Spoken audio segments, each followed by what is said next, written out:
So, in the last video, I got to the brakes a little bit, and you can see they're just old, needed new pads. This other brake caliper, they run it without brake pads, and wore this, the piston, I guess you would call it, wore it down to nothing, and it pushed clear out. There was nothing left. So I got on eBay and for the price of pads, I got, well, almost the same price as the pads. I got an entire thing with pads. I don't know how good they'll be, but if they stop me, I'll be good. So.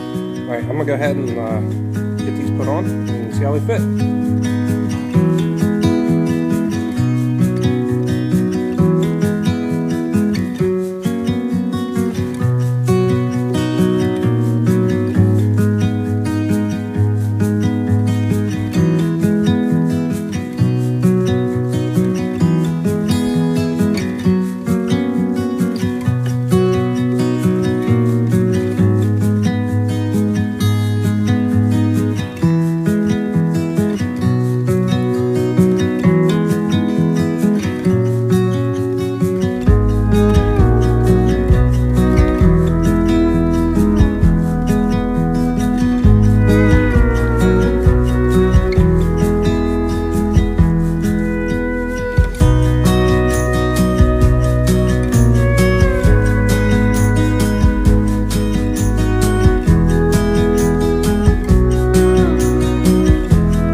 So it's actually like the next day.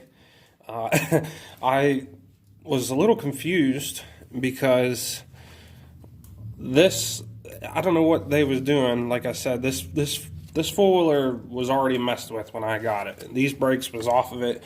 Move, Dixie.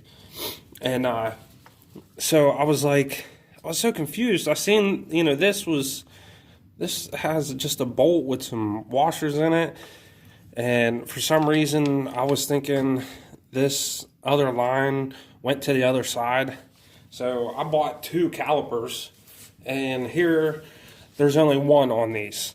The other one was bolted. I think it was bolted. I don't really remember. Maybe not. But it come with two calipers.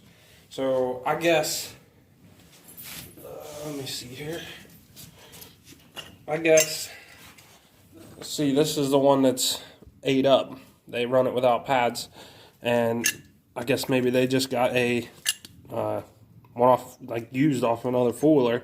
But this come with it, and I got this disc.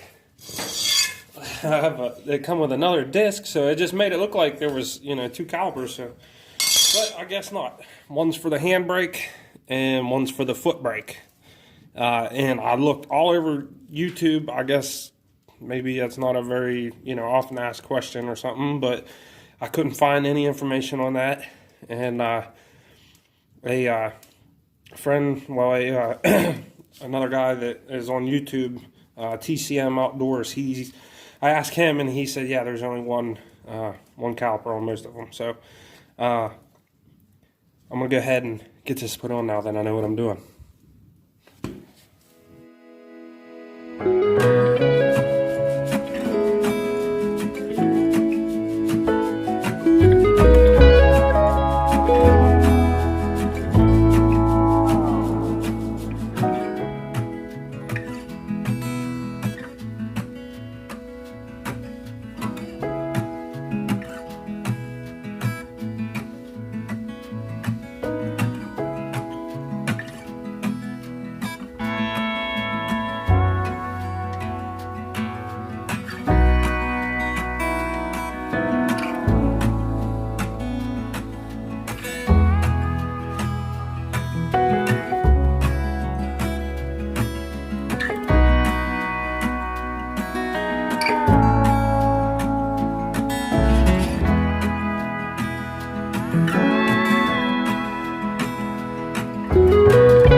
Alright, so I got the caliper on. I got the brakes bled, and I'll tell you how I did bleed the brakes. The inside one in there, that's your foot brake, and this one out here is your hand brake.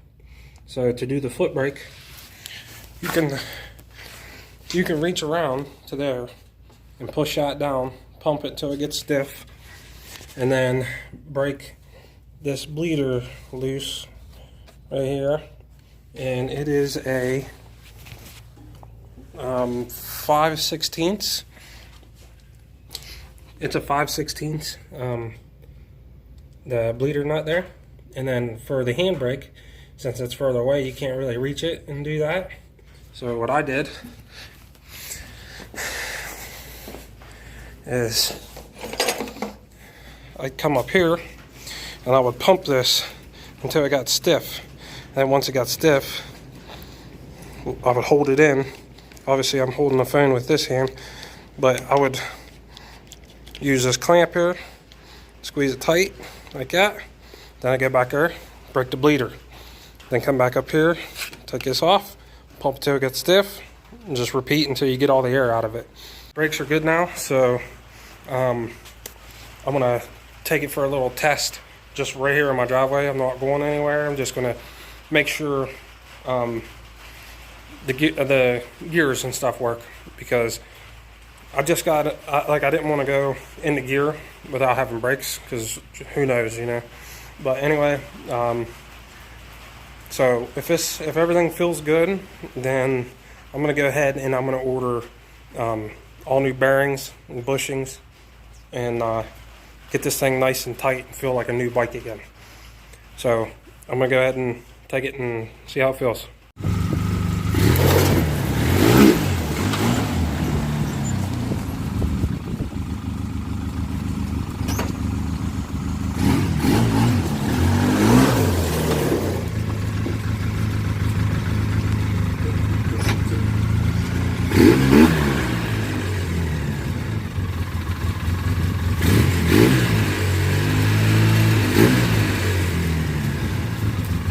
Alright, so as you can see, it seemed good, seems strong, motor sounds good, goes in every gear. A little hard to get it in gear, so I don't know, might need some gear oil in there, some fluid. I need to check all the fluids, change all the fluids, and just go over the entire bike. Now that I know that it runs good and nothing's like gears ain't ripped out or anything like that, I can put a little more money into it. So I want to tell you thanks for watching, and don't forget to subscribe if you want to follow along and see more like builds and stuff. I got some plans here coming up, so I need to finish a couple of the projects I already started. But thanks for watching. Don't forget to subscribe, and have a good day.